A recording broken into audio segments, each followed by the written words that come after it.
A day later, just how bad was the Iowa loss to Eastern Illinois? We react, and I'll tell you, I maybe even woke up more upset. The numbers are not good as Iowa falls dramatically in the NCAA net rankings. We get into that. We also talk with recruiting analyst John Garcia, a breakdown of the Iowa recruiting class from a national perspective. And I battle a cold all today on Locked On Hawkeyes. Are Locked On Hawkeyes, your daily podcast on the Iowa Hawkeyes. Part of the Locked On Podcast Network, your team every day.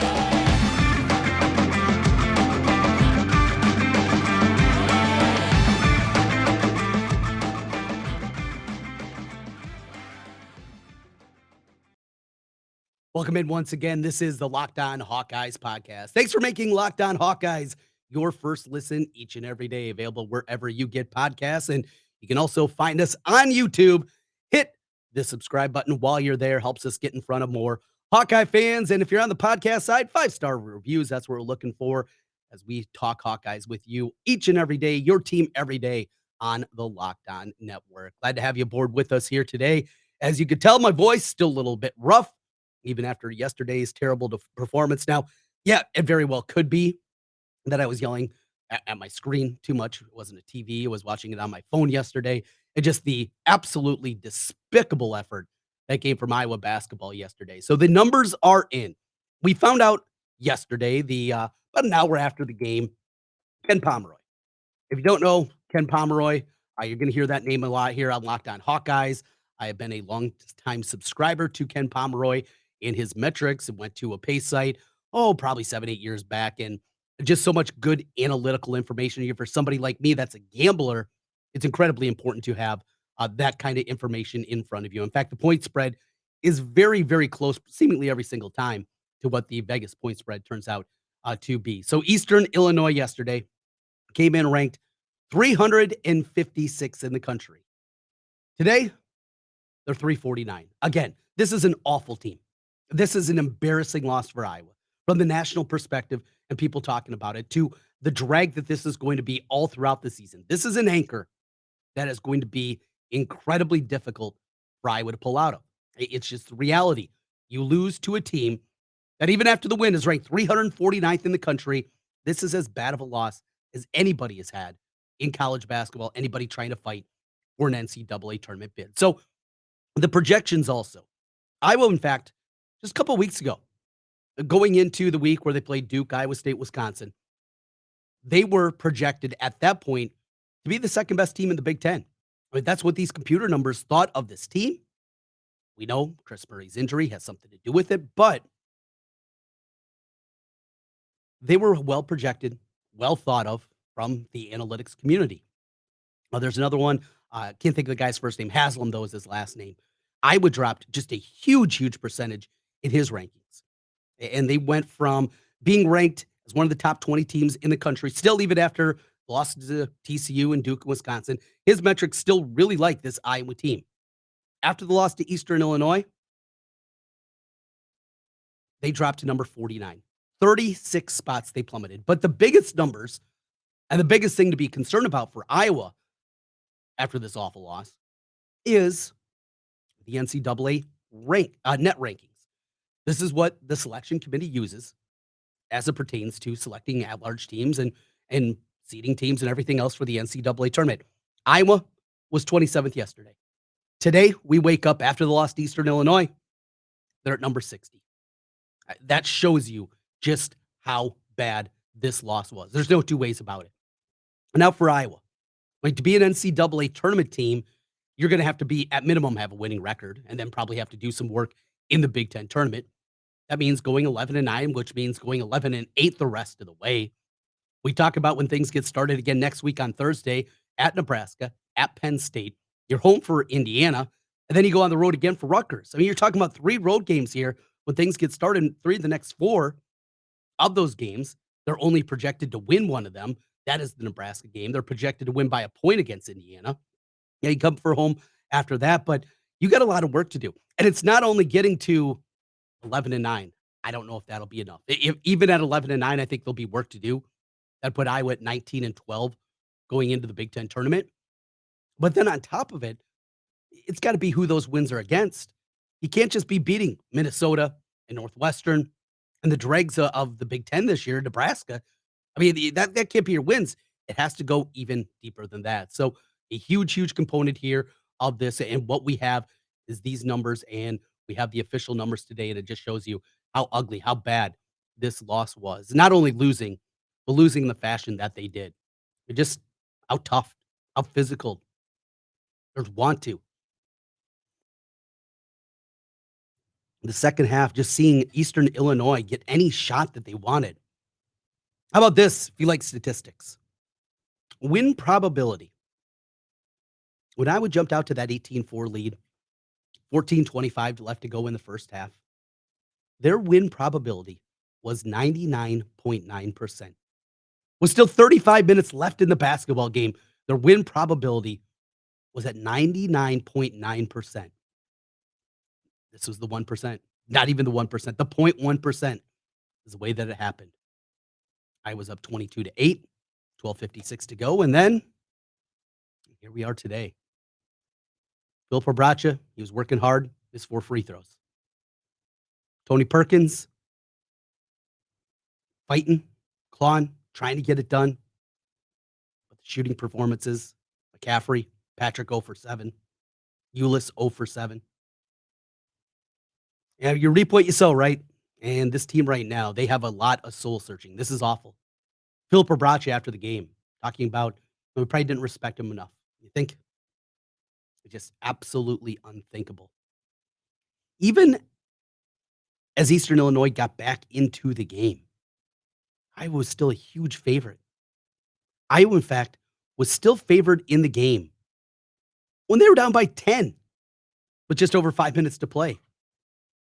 And yet, here we are. Devastating, no.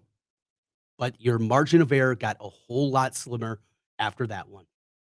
That means, yes, take care of business. Beat Nebraska on the road. Come back, you got to beat Indiana. You're going to have a winning streak in there. There's going to have to be a stretch now where Iowa rips off 4 in a row or 6 out of 7, something like that. They have put themselves in that situation now.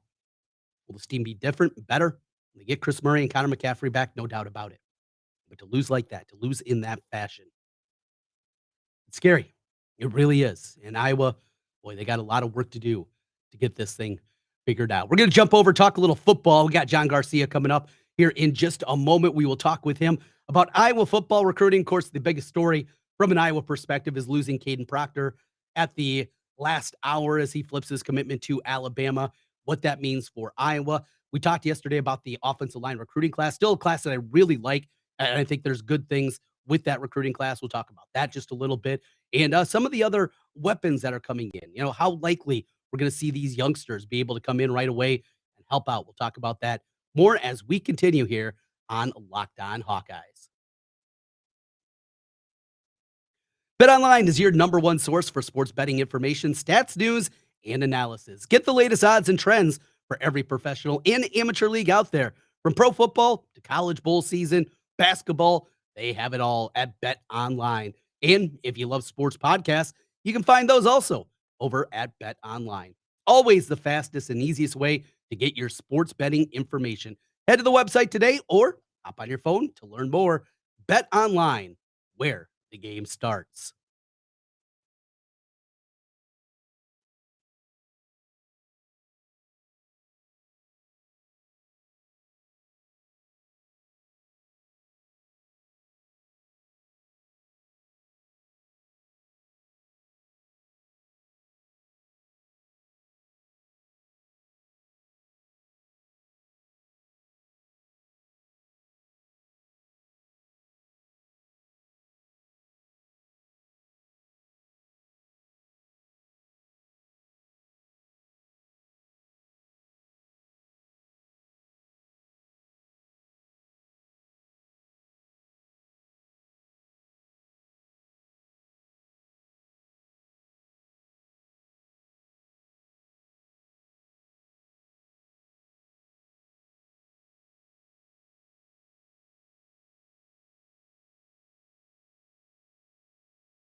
Joined right now on Locked On Hawkeyes by John Garcia as we talk a little Hawkeye recruiting.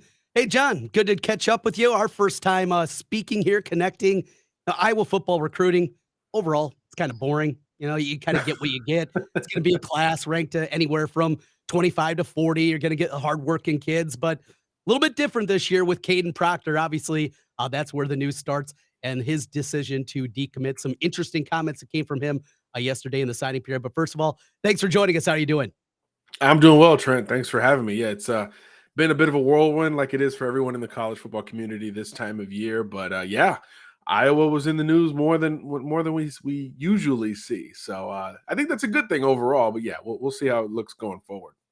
Yeah, and a year ago, of course, got his teammate in high school, Xavier Wampa, who made his commitment, beat Ohio State and a bunch of other big schools. LSU was involved for him, and he'll be playing a lot more in this bowl game with Kayvon Merriweather opting out. But let's get back to Caden Proctor. Just such an interesting circumstance. So, being here in Central Iowa, where he's from, I've called at the high school level probably a dozen of his games over the last 3 years.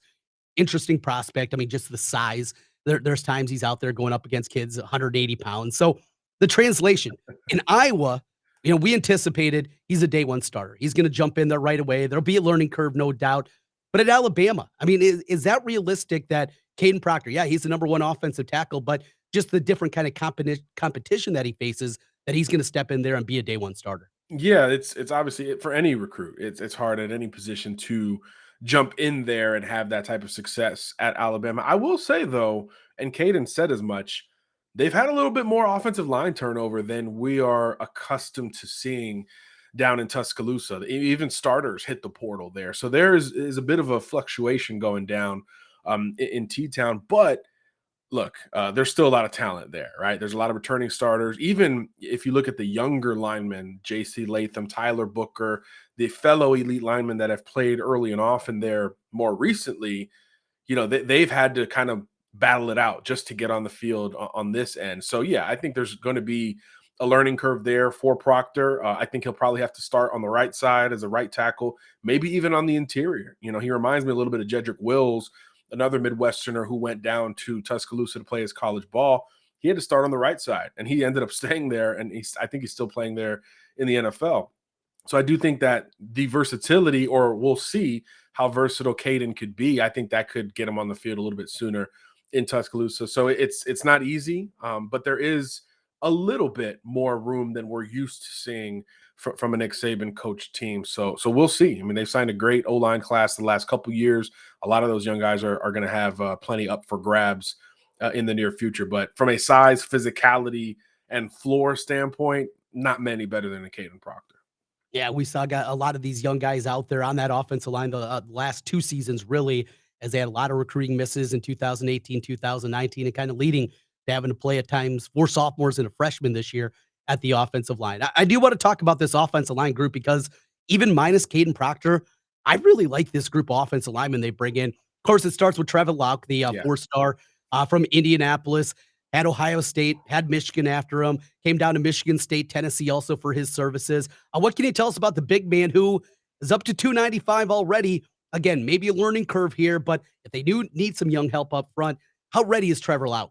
Look, if this offense is going to make some movement towards what I would imagine your entire audience wants to see, you need these type of tackles, guys who are longer, leaner, and able to mirror these smaller, faster pass rushers that you're going to deal with. And Trevor provides a lot of that. Very, very easy movement skills relative to his massive frame. I love his length. He can redirect very well as well. I know when we talk about freshman linemen, we're like, hey, can they run block? Can they drive? Can they play low leverage?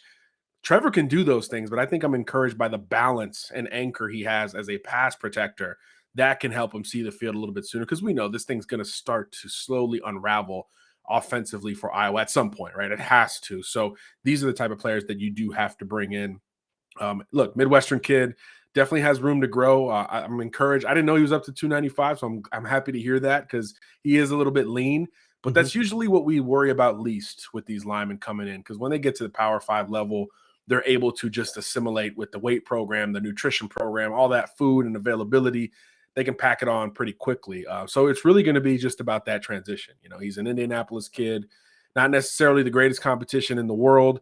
How does that look early in his Iowa career? That's really where it's going to come down to. But I think just from a length, a physicality standpoint, the balance he has is going to get him an opportunity sooner rather than later. But like you said, this whole offensive line group, exterior and interior, is a typical Iowa O-line class, and that is a great thing. And that's what you want every single cycle. It's like that's how you draw it up, even without a Caden Proctor. When you look at any cycle, much less 23.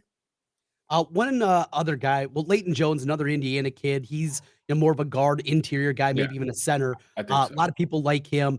Peeper, the kid from Nebraska, he was committed to North Dakota State, another road grader. Now he's only 240 pounds. He's going to take a while to develop, but an intriguing guy, not highly regarded. Cannon Leonard, 6'9", 265. Again, developmental, but that six foot Size. nine frame, it just gets you excited there. You ever get a chance to see Cannon Leonard? I hadn't seen him in person. Have seen a little bit of tape. He's towering. He is Yeah. a towering prospect. When you see anything above like 6'6", you're like, okay. As an evaluator, you're like, really? Is this real, or is this, hey, he plays basketball, so we're just going to see if we can tack on a couple inches? No. He's at worst 6'8". I mean, this is a towering player that you're like, why aren't you playing basketball? But look, that weight will come on. And I think that's a good thing. You want to do that in college as opposed to having a guy that's too heavy that you now have to strip weight off of when they do get to the next level. So I think from a tackle perspective, sure, it's going to take time. You don't need him to play day one, but year two, all of a sudden now your clock is starting. And I think if he can physically get there, that athleticism and length, my gosh, how do you get around 6'9"? That will translate, even though, again, it's going to take a little bit of time. And a big thank you to LinkedIn, who is our official college football and basketball recruiting sponsor here on the Locked On Network. These days, every new potential hire can feel like a high stakes wager for your small business. That's why LinkedIn Jobs helps you find the right people for your team faster and for free. Post your job for free at linkedin.com/lockedoncollege. Terms and conditions apply. All right, John, want to ask you about a couple other guys here before we let you run. Want to start with a local product, Ben Keeter, a world champion wrestler. He is in rarefied air. Just a couple of people ever have done that as a high schooler. Spencer Lee among them, and one other guy just a few years back. I mean, he is rarefied air as a wrestler. He's going to try to do both at Iowa. Middle linebacker. I got to see him this year in person. Got to see him last year in person. I called a couple of his games from the other side of the state, but he is a very, very talented just athlete in general. How does it translate? And boy, we haven't seen this in a long time. Somebody trying to both wrestle and play football. That's where I was going to start. Like, how can you do this? When you talk about two sport guys in college, first of all, any two sport player is rare, right? It's very hard just to navigate that type of schedule. Typically, there's a very clear priority level when there are two sports. So you're almost moonlighting in the second sport. But when wrestling is the other sport, you can't moonlight. You can't limp into that. Obviously, there's a weight situation that you have to deal with. Your body has to absorb, within those parameters. So just physically and almost mentally, curious to see how that's even possible. But yeah, look, as a linebacker, how many boxes you want this kid to check? He's compact. He plays with unbelievable leverage, snap quickness. The instincts are absolutely there. And the wrestling background tells you when you get to the contact point, he's going to win. He's going to win, whether it's leverage based or functional strength based. Ben's going to win there in the phone booth at the end. So I like him as an interior linebacker off ball. He can certainly fit in that Big Ten style. That look, when you're playing Illinois and Chase Brown, you got to stop the run first. But it's more about, what else? What else can he do athletically? How is he going to develop as a coverage player? Can he work underneath and be a 3-down linebacker? We know he can rush the passer as a blitzer. Is that what he is on third down, or does he develop into a guy who can drop or maybe mirror a running back? A lot of things that you're not asked to do at the high school level because he's the best player on the field. So you're just like, hey, go get the ball, go win the game for us. So that's really where you start to wonder athletically what you're able to do situationally. And then, of course, the wrestling thing is going to be a storyline to follow throughout because it's fascinating. It's rare. It just doesn't happen, especially when you're this good at both, right? Usually there's a big drop off from one sport to the next. I mean, he's better wrestler than football player, and we really like him as a Mhm. football player, right? So that's going to be fascinating in and of itself. But at the same time, what's more Iowa than that? No doubt about it. All right, John, we're wrapping up here. Skill position players and quarterback. Marco Linez, I know there's been a bunch of different opinions on him. Not the strongest arm, can move Sure. around. Played at the Hun School. Iowa got a couple offensive linemen from there a few years back. Played in the prep school ranks, not exactly the toughest of competition. What do you think of Marco Linez?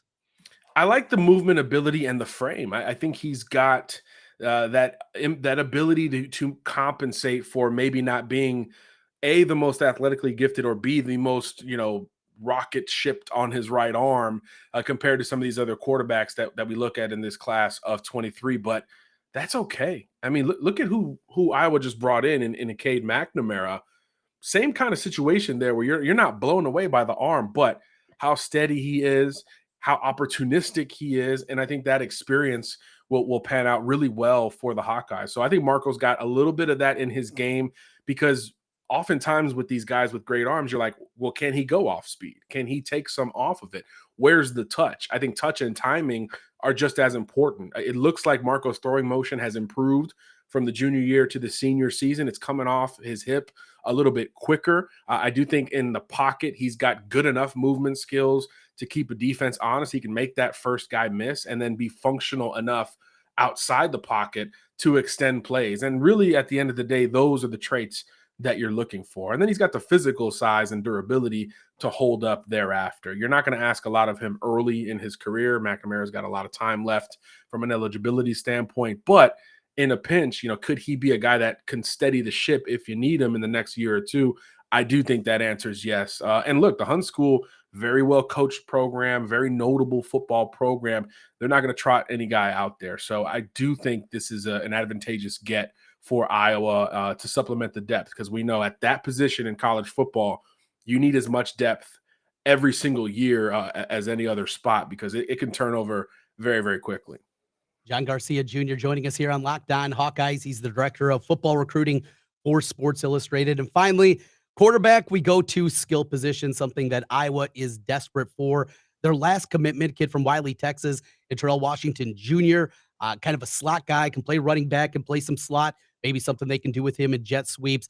Wide receivers, you got Jarrett Bowie along with Dayton Howard. Anybody jump off? Anybody that you're excited about, as Iowa's always looking to try to find some skill position talent?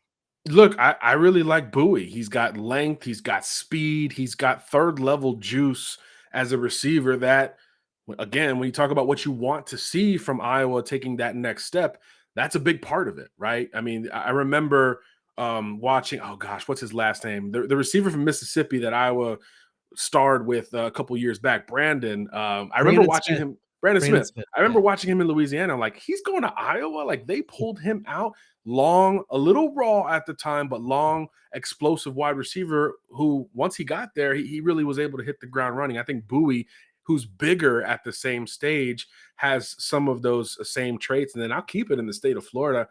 I love Kamari Moulton. I think he's such a sleeper. I've seen him in person a bunch.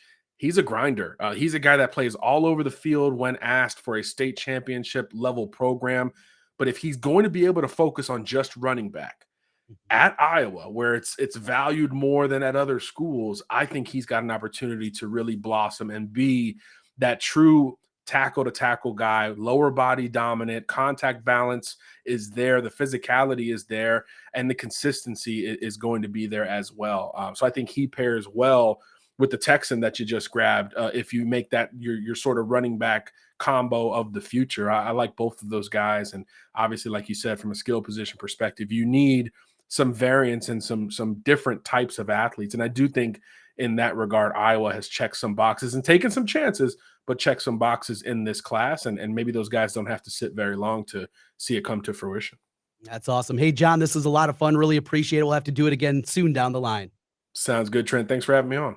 You bet. John Garcia. Find him on Twitter at John Garcia Jr.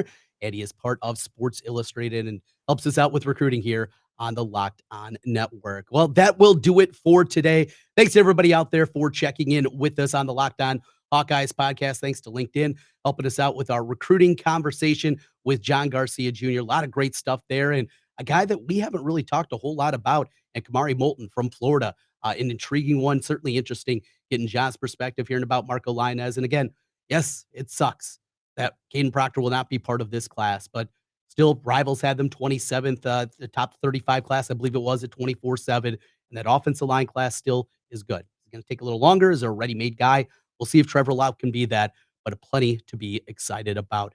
On tomorrow's podcast, our Christmas wish list for the Iowa Hawkeyes. We got it here. Hope to also track down LaShawn Daniels, former Hawkeye running back, all coming up here on Locked On. Thanks for making Locked On Hawkeyes your first listen each and every day. Make sure to check out Locked On Sports today for the biggest stories around the sports world in 20 minutes or less. Instant reaction, game recaps, and Locked On's take of the day. Locked On Sports today, available on YouTube or wherever you get podcasts. Make sure to hit that subscribe button if you're on YouTube. 5-star ratings if you are out there on the podcast world. I'm Trent Condon. This is a Locked On Hawkeyes podcast. We'll talk to you again soon.